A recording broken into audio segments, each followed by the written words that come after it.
গোকুলত কৃষ্ণ নাচে গোপীৰ সংগে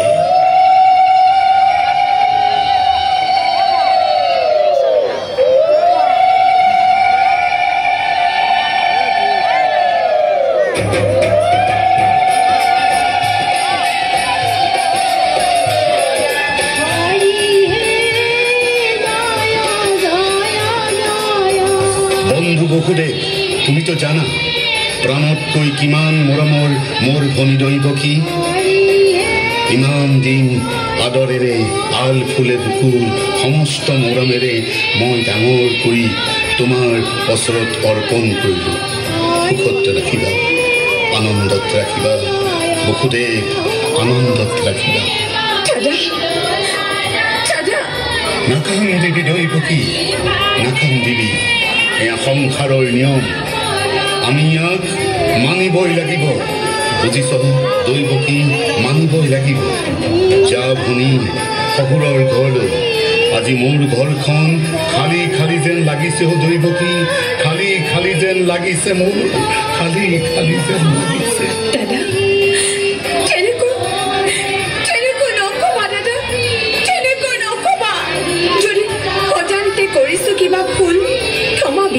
তোমাৰ চৰণত ধৰি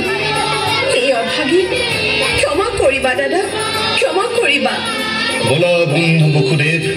ৰথৰ সাৰথি মই নিজেই হম দৈৱকীক তোমাৰ ঘৰত থৈ আহিমগৈ বলক মহাৰাজ কংস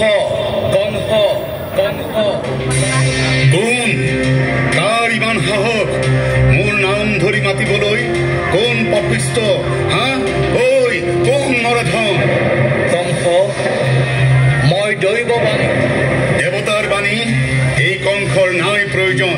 প্ৰবল প্ৰতাপী পৃথিৱীৰ একছত্ৰী ৰজা কংসলৈ এই দৈৱবাণী মই যে দেৱতা মই যে ভগৱান প্ৰবঞ্চক প্ৰতাৰকৰ দল দেৱতাবৃন্দ চলনা নকৰিবি এই কংসৰ লগত চিৰশত্ৰু তহঁত মোৰ চিৰশত্ৰু কিয় হাঁহিছ কংস প্ৰাণৰ ভনীক ৰথৰ সাৰথি হৈ বিদায় দিব ওলাইছ আদৰ সাদৰ দৈৱকী তোৰ চৰম শত্ৰু কংস আজিৰ পৰা জানিবি নিশ্চয় দৈৱকী তোৰ ভনী নহয় চিৰবৈৰী যিয়ে তোক মৃত্যুদণ্ডেৰে দণ্ডিত কৰিব তেওঁৰেই মাতৃ কংস তেওঁৰেই মাতৃ বুজিছ কংস দৈৱকী তেওঁৰেই মাতৃ নাই নাই এয়া মিছা কথা দৈৱকী মোৰ শত্ৰু হ'ব নোৱাৰে তাই মোৰ ভনী তাই মোৰ অতি আদৰৰ ভনী তাই মোৰ কেতিয়াও শত্ৰু হ'ব নোৱাৰে ভনীও কেতিয়াবা শত্ৰু হ'ব পাৰে উত্তেজিত কিয় হৈছে কংস বিধিৰ বিধান কোনে খণ্ডাব বিধিৰ বিধান ভাগ্যলিপি এই কংসৰ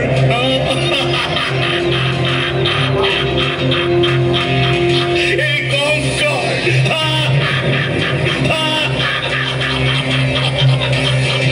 মই নিজেই দেৱতা মনুষ্য কিং নৰৰ ভাগ্যলিপি বুজিছা মোৰ ভাগ্যলিপি হা এই কংসৰ ভাগ্যলিপি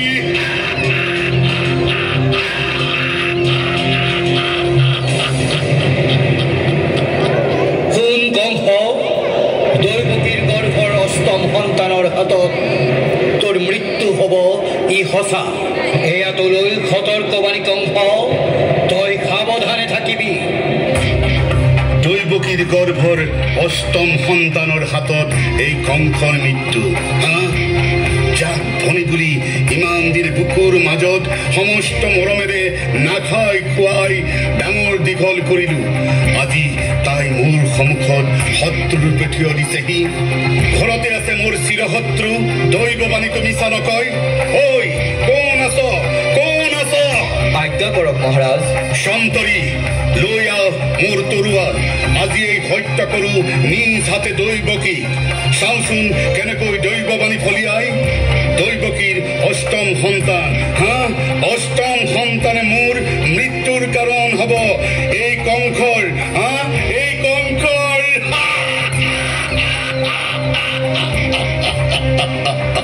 দাদা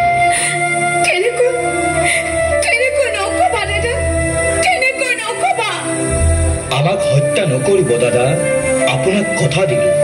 সন্তান জন্ম পোৱাৰ লগে লগে আপোনাক অৰ্পণ কৰিম তেন্তে সেয়াই হ'ব সন্তৰী লৈ যা দৈৱকী আৰু বসুদেৱক কাৰাগাৰলৈ মোৰ মৃত্যু কিয় মোৰ ভনীৰ সন্তানৰ হাতত যাক স্বয়ং যমৰাজেও ভয় কৰে তাৰ মৃত্যু এই কংসৰ এই কংসৰ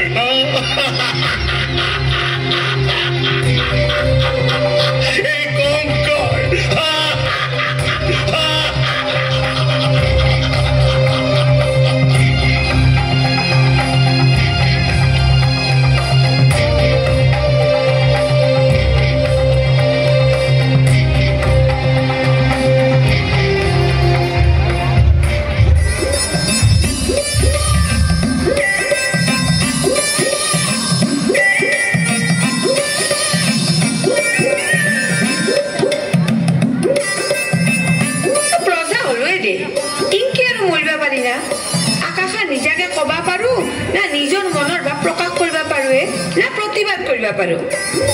কি জনমে আমাৰ এলা যে বকি আছা মৰিবা খুঁজছা নাকি দেখা নাই সন্তৰী গিলা পিয়া পিনি ঘূৰি বুজছি তইতো মৰবি মোকো মাৰিবি কিয়া মিছা কথা কৈছো নেকি মই সঁচা হলেও এই ৰাজ্যত ক'বা নৰা অত্যাচাৰী ৰজা কিয়া দেখা নাই নিজৰ পিতাককে কেনেকে কাৰাগাৰত সোমাই থৈ দিছি ইটা বোলে বইনাক দৈৱকী আৰু বসুদেৱকো কাৰাগাৰত সোমাই থৈছি দেৱবাণী কৈছি দৈৱকীৰ 8 নম্বৰ চুলিটোই ৰজা কংসক মাৰিবই বোলে ৰাজাক মাৰিবাৰ কাৰণে ভগৱানে নিজে আহিব মূল্য হৈ অলপ শান্তি হৈ মৰাক কংস ৰজা মৰাক চাৰিওফালে সন্তৰী বিয়া বিধি বুজছি কংস নামো লৈছি আমাৰ এইটো বা কক গাল তো মৰিলে